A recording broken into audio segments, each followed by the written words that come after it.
Bonsoir à tous. Éclairage dans Église du Monde sur Taïwan à l'occasion du retour en France du père Étienne Frécon, nouveau vicaire général des missions étrangères de Paris et qui a passé 9 ans à Taïwan. Mais pour commencer, quelques repères géographiques. Taïwan, ou République de Chine, est une île située au sud-est de la Chine continentale. Elle est séparée de la Chine par le détroit de Taïwan. Elle est baignée au nord par la mer de Chine orientale, à l'est par l'océan Pacifique et au sud par la mer de Chine méridionale. Taïwan compte environ 23,5 millions d'habitants, majoritairement des Chinois, venus du continent depuis 3 siècles. Les aborigènes, peuple malais, indonésien, philippins, eux, représentent aujourd'hui environ 2% de la population. Ils sont présents à Taïwan depuis plusieurs milliers d'années. Alors, quel est le statut de Taïwan vis-à-vis de la Chine? Il a une indépendance administrative et politique par rapport au continent chinois, mais Pékin nie ce gouvernement et continue de revendiquer Taïwan comme territoire chinois. Quoi qu'il en soit, Taïwan n'est pas reconnu officiellement par l'ONU, et parmi la poignée d'États à travers le monde qui le reconnaissent, il y a le Saint-Siège, avec qui Taïwan a des relations diplomatiques depuis 1942. Sur le plan religieux, difficile d'avoir des chiffres précis, mais en tout cas dans ce pays majoritairement bouddhiste, les chrétiens représentent 5,5%, dont 1% de catholiques. Père Étienne Frécon, bonsoir. Bonsoir. Merci beaucoup de revenir. Alors, on va faire un petit peu connaissance avec vous.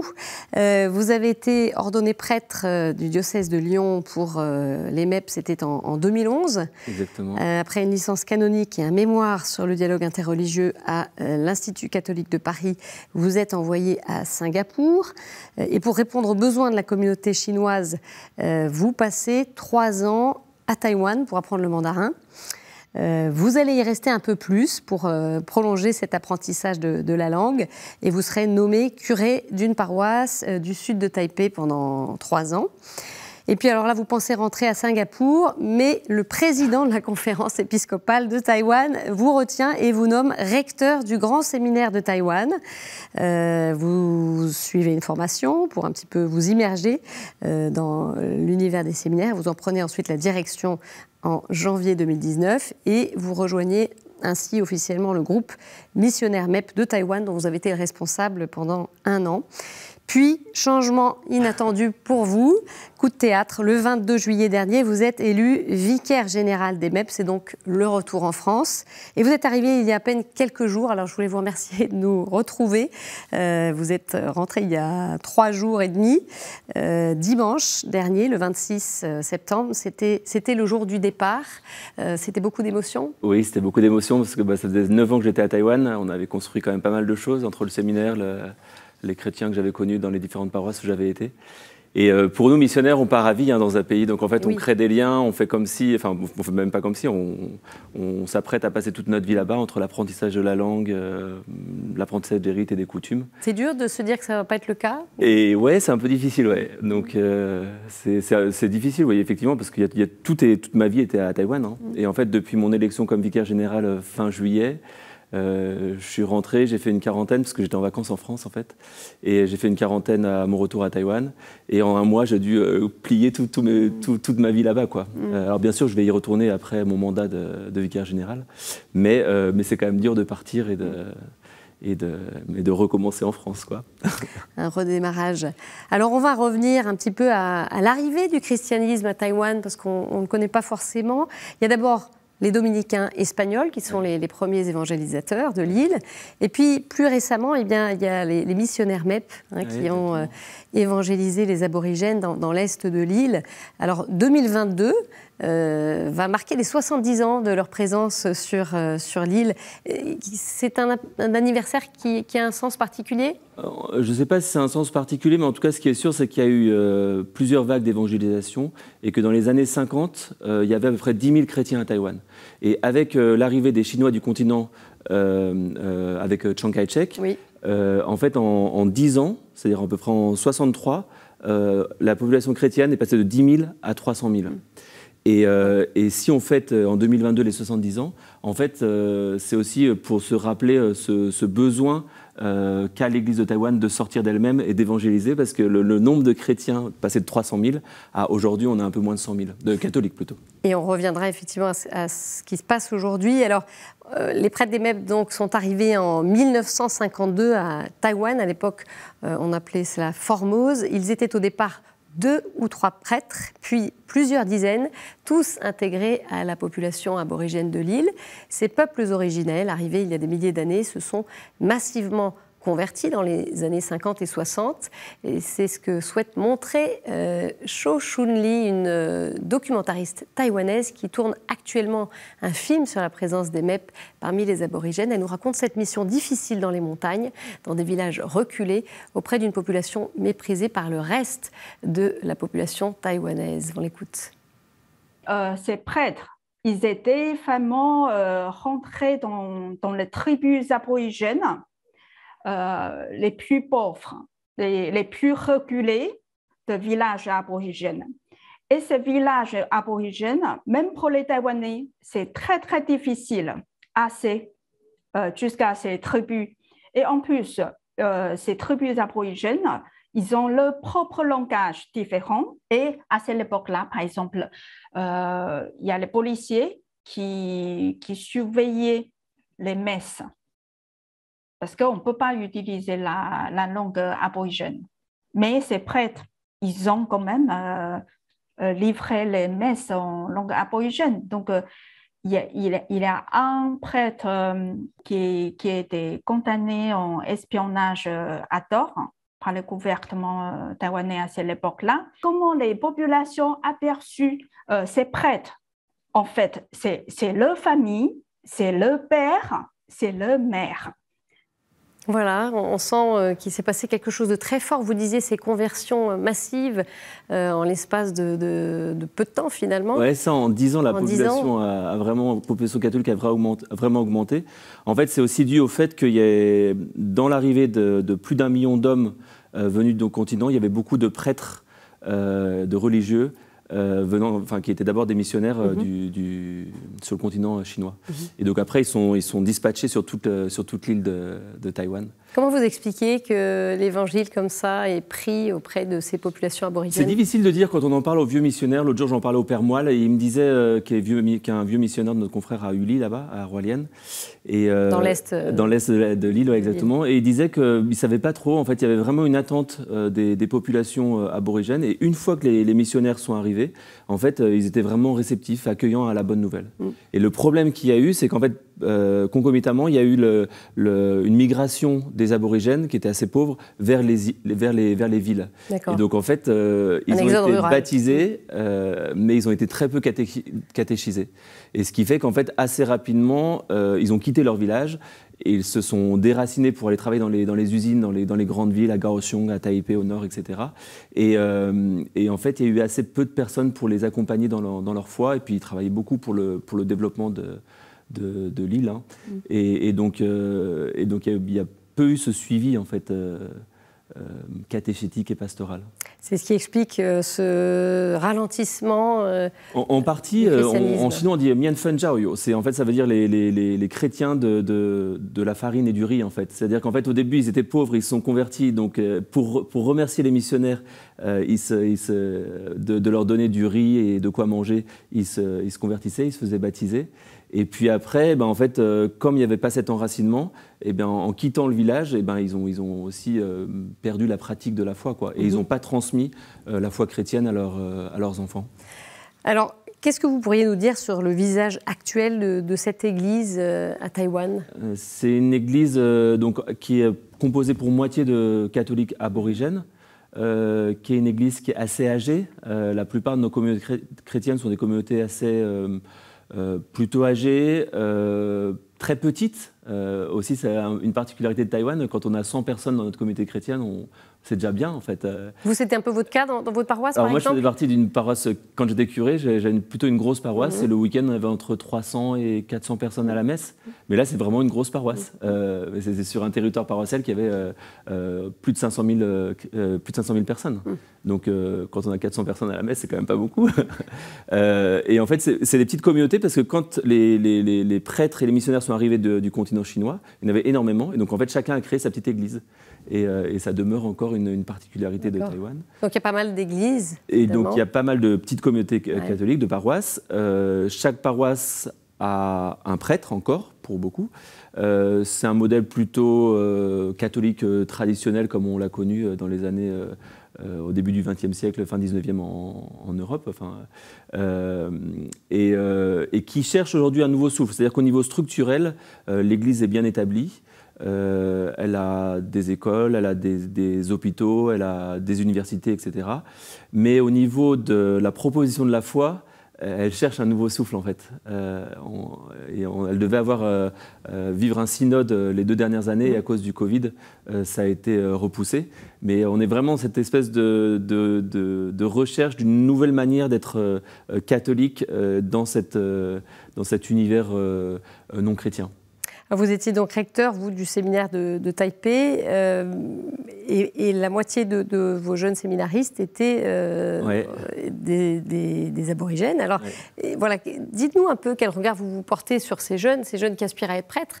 Vous parlez d'un nouveau souffle qui est recherché. Donc, c'était quoi les défis pour former ces futurs prêtres? En fait, on avait à Taïwan, actuellement, il y a 13 séminaristes. La moitié des séminaristes viennent de tribus aborigènes. L'autre moitié est d'origine taïwanaise chinoise. Et donc en fait les besoins ne sont pas les mêmes et les réalités ne sont pas les mêmes. Et donc en fait il a fallu comme supérieur du séminaire arriver à trouver un espèce de modus vivendi pour faire vivre tout le monde ensemble. C'est quoi les difficultés de cohabitation?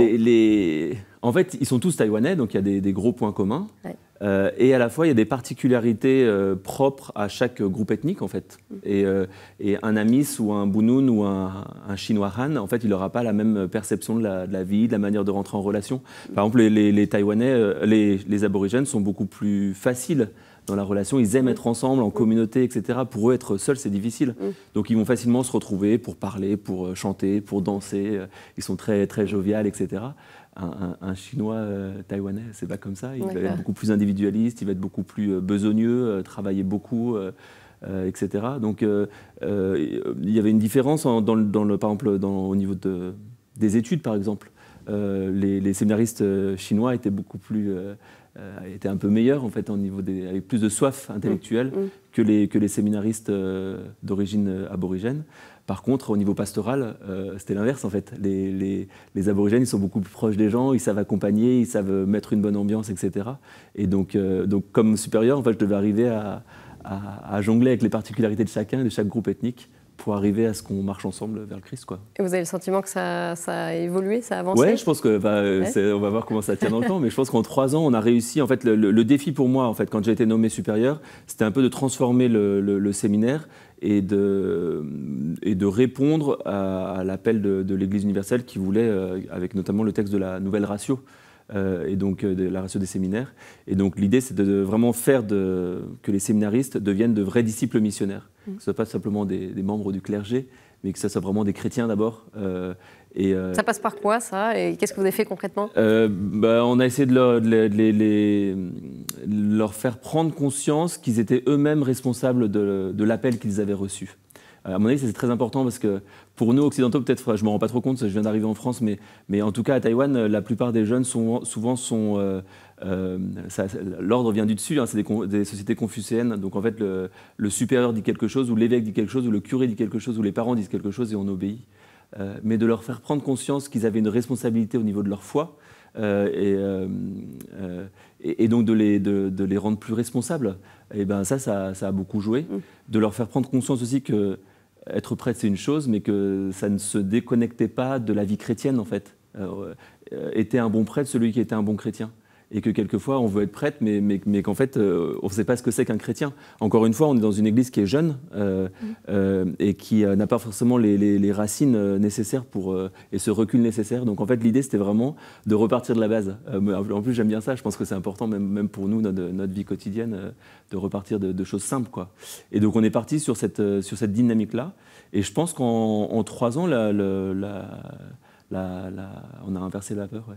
Vous parliez des jeunes séminaristes, il y a aussi les jeunes laïcs et les paroisses catholiques qui sont, vous le disiez aussi, des communautés un peu vieillissantes. Eh bien, elles peinent à attirer des jeunes professionnels et des familles. Alors, comment expliquer cette désaffection pour Fon Fan, une jeune catholique taïwanaise? Cela s'explique par la culture locale et le manque de formation, mais elle garde l'espoir qu'un élan missionnaire de la part de jeunes professionnels est possible. Fon Fan est en France depuis 1 an. Elle est étudiante à Lyon. On l'écoute. Les Taïwanaises, les paroissiens, c'est pas toujours motivé non plus. Il y en a beaucoup, il y en a quand même une grande partie des paroissiens, c'est des gens qui vont à la messe. Mais une fois, si on nous demande, mais pourquoi vous allez à la messe? Ils m'ont dit, je vais à la messe. En fait, il n'y a pas réponse intérieure, quoi. Pour nous, on n'a pas habitué d'avoir la foi en nous, en fait. Parce que ce n'est pas dans notre culture. C'est quelque chose extérieur de nous. Et donc aujourd'hui, en tant que catholique à Taïwan, c'est difficile parce que ça veut dire que de chaque instant, il faudrait penser que moi, je suis catholique et j'ai essayé d'accepter quelque chose hors de moi, en moi, et je veux le pratiquer dans la vie. Des jeunes qui pensent rarement à ça et du coup qui veulent plus attacher au travail, à l'argent, aux les choses physiques. Comment dynamiser? En fait, il faut avoir plus de jeunes. Hein. Une fois qu'on est entré dans le jeune pro, c'est nous, on a choisi notre métier. C'est nous, on a choisi le lieu dont on va travailler. Donc, on a plus de possibilités à évangéliser autour de nous. Et dans ce moment-là, il faut avoir des formations, il faut avoir des ateliers, il faut faire des choses, en fait. Moi, je pense qu'une fois que l'Église, il y a encore des jeunes qui font quelque chose, il y a encore des familles, on n'est pas perdu, en fait. Enfin, on ne peut pas perdre, c'est pas possible. C'est vivant. Bon, ça va être toujours vivant. Voilà, Père, une réaction sur ce témoignage, vous voyez. Oui, Fong Fan, je la connais bien, ouais. C'est une jeune de nos groupes, voilà. De jeunes. Elle pointe bien du doigt, hein, c'est je pense que les questions qu'elle pointe, en tout cas les interrogations qu'elle pointe, elles sont vraiment justes. C'est-à-dire qu'il y a, à la fois, il y a encore de la vie. Beaucoup de personnes qui viennent à Taïwan sont touchées par la foi, y compris la foi des personnes plus âgées des communautés chrétiennes. Elle pointe le manque de formation, c'est vrai, et à la fois la culture taïwanaise n'est pas la même que la culture occidentale. Et donc il y a un rapport à la recherche intellectuelle qui est un peu différent. Mais c'est vrai que pour beaucoup, en fait, ils ne sont pas tellement capables d'exprimer le contenu de la foi chrétienne. Mais à la différence de l'Europe, ou de la France en tout cas, c'est que là-bas c'est plutôt l'orthopraxie, c'est-à-dire que c'est la manière de vivre qui sera plus importante que les grands exposés sur la foi chrétienne. Et après, ce qu'elle dit aussi sur, en fait, un jeune Taïwanais, en fait, il commence par avoir une pression énorme pour l'école. Donc il y a l'école, le but c'est d'avoir un diplôme et tant qu'il n'a pas son diplôme, il ne peut rien faire. Donc en fait, il passe ses journées, ses soirées, ses week-ends à travailler. Et une fois qu'il a travaillé, en fait, qu'il a réussi ses concours et ses études, il commence à bosser. Et là, c'est des horaires de travail qui sont bien plus importantes que les 35 heures. Donc il n'y a pas beaucoup de place pour la vie chrétienne, là, la vie de foi. Et donc en fait, souvent on arrive à... En fait, c'était comme ça dans la plupart des paroisses. Toutes les activités religieuses sont mises ensemble le dimanche matin. Et donc en fait, le dimanche matin, c'est la messe, le caté, le groupe de jeunes, le groupe des jeunes pros, etc. Et puis après, ils ont leur vie hyper pressée du lundi matin au samedi soir. Et une fois qu'ils commencent à avoir leur boulot, c'est ce qu'elle a dit, c'est une recherche effrénée pour l'argent. Enfin, c'est connu pour ça. Ils se rapprochent en ce sens des Occidentaux, finalement. Ah ouais, je pense que c'est encore plus fort, plus prononcé que... Parce que le but quand même dans la culture taoïste, etc., chinoise, il y a quand même la prospérité, le bonheur qui est quand même beaucoup lié à la prospérité. Et donc cette recherche de l'argent, elle est fondamentale. Et d'ailleurs, dès qu'on fait un cadeau, et dès qu'au Nouvel An chinois, on s'échange de l'argent. Enfin, c'est avec des enveloppes rouges, en fait, qui... Donc ça dit bien quelque chose. Et cet élan, ce nouvel élan que l'Église cherche, c'est peut-être ce tournant aussi. Qu'est-ce qu'il faut faire? Ça passerait par quoi? Comment vous voyez les choses? Je pense qu'on a besoin de... je pense que ça passera par les jeunes. Et il faut arriver à les re-responsabiliser. C'est ce que je disais sur les séminaristes. Quand j'ai quitté le séminaire il y a une semaine, dans la messe d'au revoir, l'évêque a dit se poser la question de l'espérance de l'Église de Taïwan. Et j'y ai répondu, en fait, parce qu'après j'ai pris la parole, et j'ai dit qu'en fait l'espérance, j'ai dit voilà, l'espérance elle est devant vous.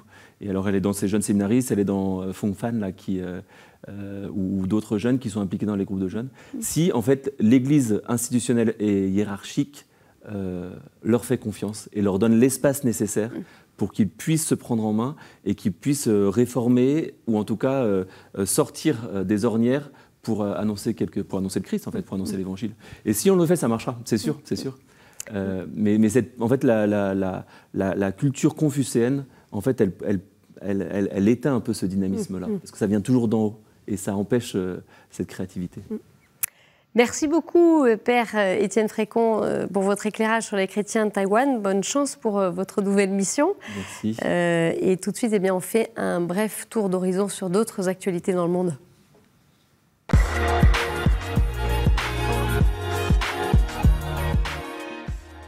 Ce 30 septembre est célébré au Canada la première journée nationale de la réconciliation et de la vérité, un jour férié décrété dans certaines provinces. Cette journée est consacrée aux victimes des pensionnats pour autochtones dans le pays. Pour la première fois dans l'histoire du Canada, le 24 septembre, l'Église a demandé officiellement pardon aux peuples autochtones. Des excuses très attendues après les récentes découvertes de centaines de tombes près d'anciens pensionnats gérés par l'Église. Des découvertes qui ont fait ressurgir une sombre page de l'histoire canadienne et sa politique d'assimilation forcée des Premières Nations au XIXe et au XXe siècle. Près de 150 000 enfants amérindiens avaient alors été enrôlés de force dans 140 pensionnats à travers le pays, coupés de leur famille, de leur langue et de leur culture. Dans ces pensionnats, nombre d'entre eux ont subi des mauvais traitements ou abus sexuels et plus de 4 000 y sont morts. Une délégation autochtone sera d'ailleurs reçue en décembre par le pape François. Tandis qu'un hommage national était rendu aux Invalides hier, mercredi, à la mémoire du sergent Maxime Blasco, tué au Mali. Des nouvelles nous parviennent sur Sœur Gloria, cette religieuse colombienne enlevée au Mali il y a 4 ans et 8 mois. Son état de santé se serait détérioré, d'après ce qu'indique la supérieure de sa congrégation, les Sœurs franciscaines de Marie Immaculée, dans un entretien accordé le 22 septembre à Radio Blue, une radio colombienne. En cause, les conditions de détention de Sœur Gloria. Sa supérieure a ajouté qu'elle espérait que le gouvernement colombien aiderait à la libération rapide de sa consoeur. Une mission internationale dirigée par la Colombie avait été envoyée au Mali pour faciliter sa libération, mais après le coup d'État du 24 mai qui a poussé le président malien à la démission, la mission a été suspendue. L'appel du pape après les attentats au Nigeria. Le 26 septembre, plus de 40 personnes ont été tuées dans des attaques armées contre 2 villages du nord du pays. À la fin de l'audience générale du 29 septembre, le pape a prié pour les victimes et toute la population. Les combats se poursuivent entre les 2 groupes djihadistes, Boko Haram et l'État islamique en Afrique de l'Ouest, pour contrôler le lac Tchad. Et puis une nouvelle plus légère en visite à Rome la semaine dernière. Monseigneur Gobillard, évêque auxiliaire de Lyon et responsable de la participation de l'Église au JO de Paris 2024, a participé à une course organisée par l'Atletica Vaticana, l'association sportive officielle du Saint-Siège. La manifestation a rassemblé des athlètes médaillés au JO de Tokyo, mais aussi des athlètes paralympiques et même un groupe de jeunes femmes emprisonnées à la maison d'arrêt de Rome, également invité par le Saint-Siège. Au-delà de la performance sportive, cet événement rassemblant des publics divers était l'occasion d'envoyer un signal d'espérance, notamment aux femmes prisonnières. Voilà, avant de clôturer cette édition, comme chaque semaine, vous retrouvez une chronique du monde, le regard d'un prêtre, d'une religieuse ou d'un laïc sur la vie de son Église.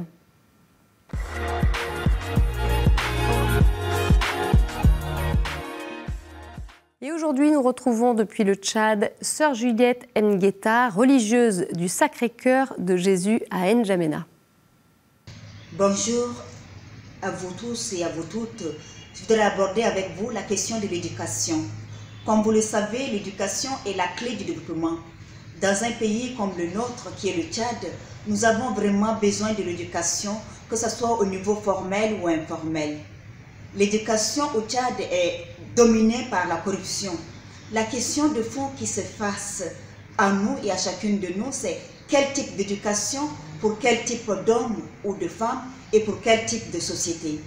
Comment intégrer les valeurs humaines, intellectuelles, psychologiques et spirituelles dans l'éducation.